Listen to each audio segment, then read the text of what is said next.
What's up, Rufus Nation? As you can probably hear in my voice, I am not in the best headspace right now.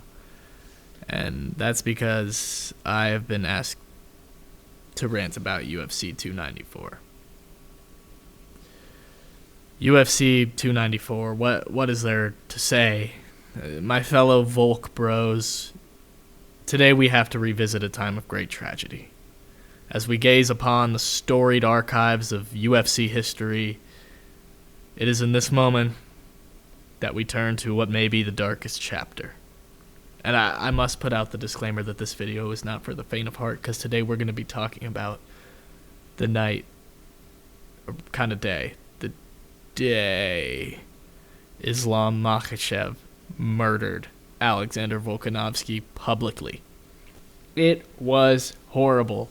Islam is so dang good.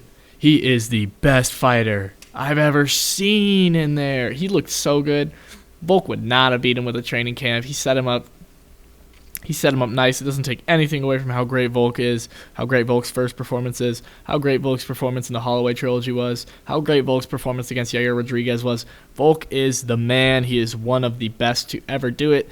And Islam went out there and showed him levels. Now, a lot of that might be, can likely be attributed to some sort of size difference, but I was really impressed.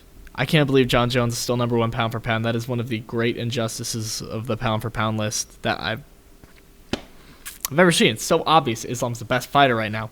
He is not only the best grappler in the UFC, bar none. He's better than Oliveira. He submitted Oliveira. He submitted the man. Like, it's crazy. And then he outstruck the best striker.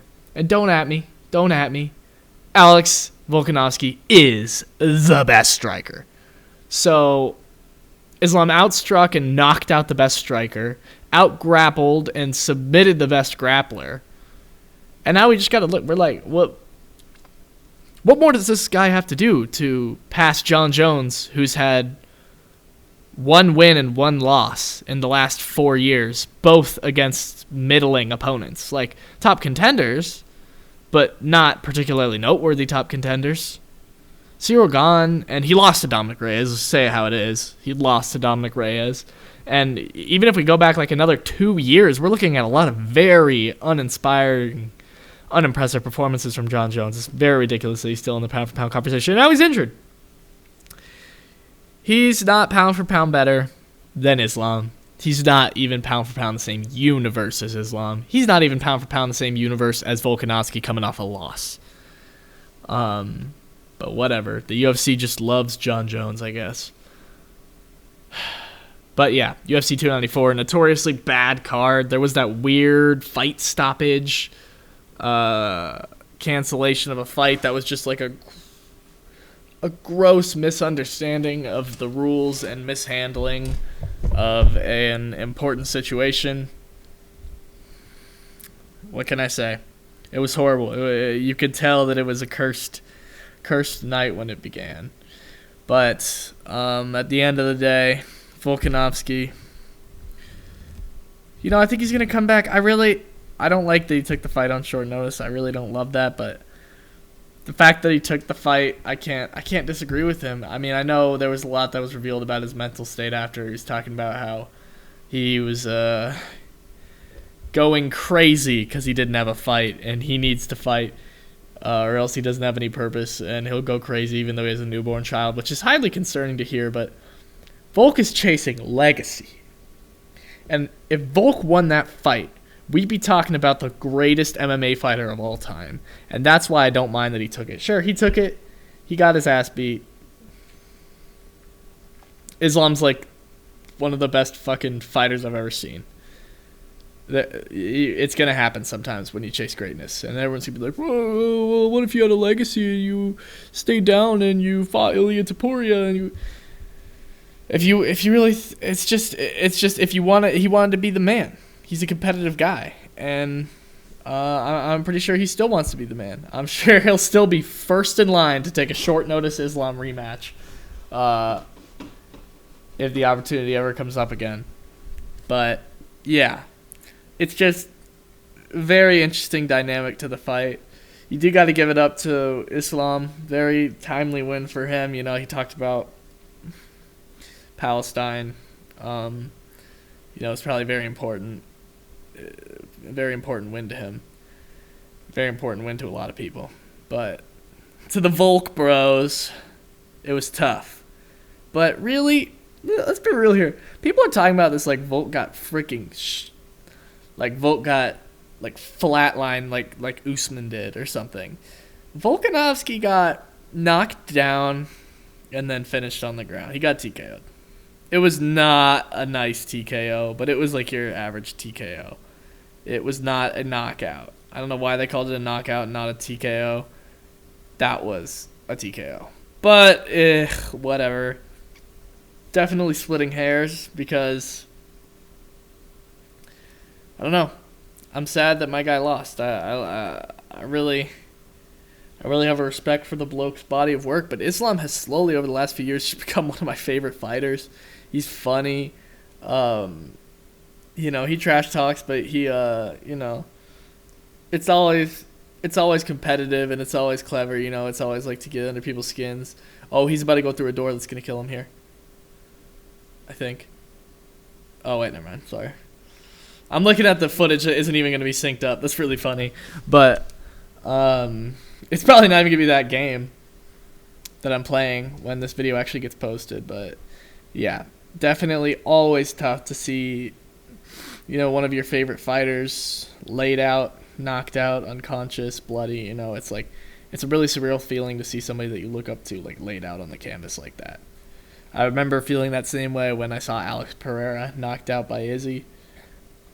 But it wasn't nearly as bad because, like I said, it's not like Volk got freaking flatlined into the shadow realm.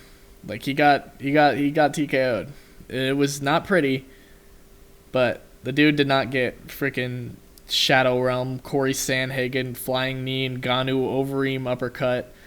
Freaking Joaquin Buckley jumping reverse roundhouse kick stab. Like he didn't get highlight reeled, in my opinion.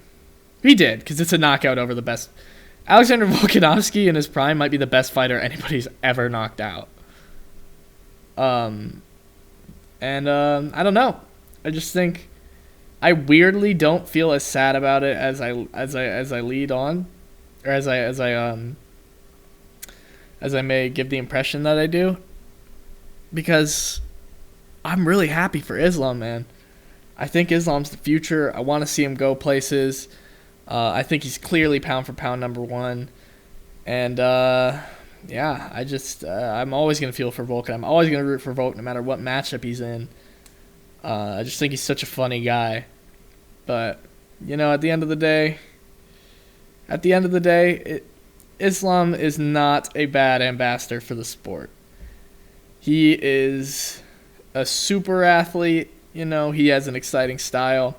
He chases the finish. He's funny. He stirs stuff up, but he's not like obnoxious about it or anything. So everybody can laugh and enjoy it.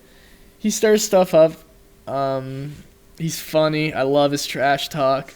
He has an exciting fighting style. He goes for the finish. He fights the best, and he makes them look like they're not the best. He's got great grappling. That's an understatement. He's got the best grappling in the UFC. Some of the best striking in the UFC. And I know that includes threat of the takedown, but nobody is ever going to not be afraid of the takedown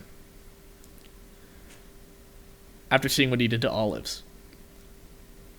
Oliveira was freaking Leatherface.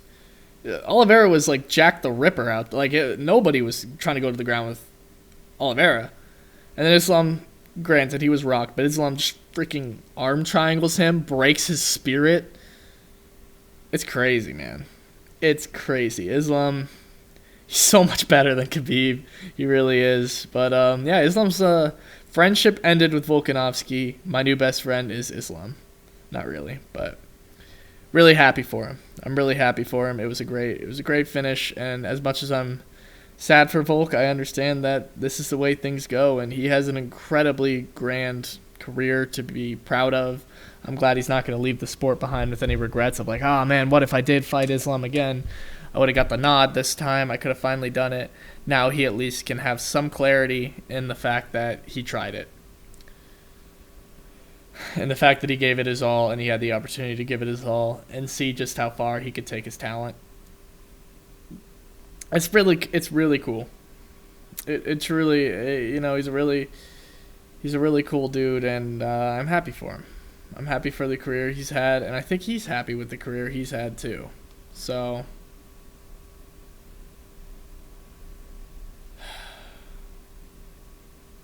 that's pretty much all I have to say. Also, Chimaev got exposed by Usman. That was unexpected.